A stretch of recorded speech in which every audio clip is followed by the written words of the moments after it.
سوف تعلمون ثم كلا سوف تعلمون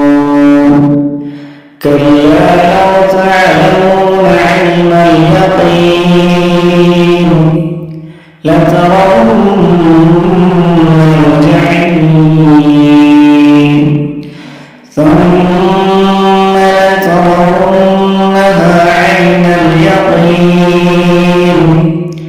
ثم لتسألن يومئذ عن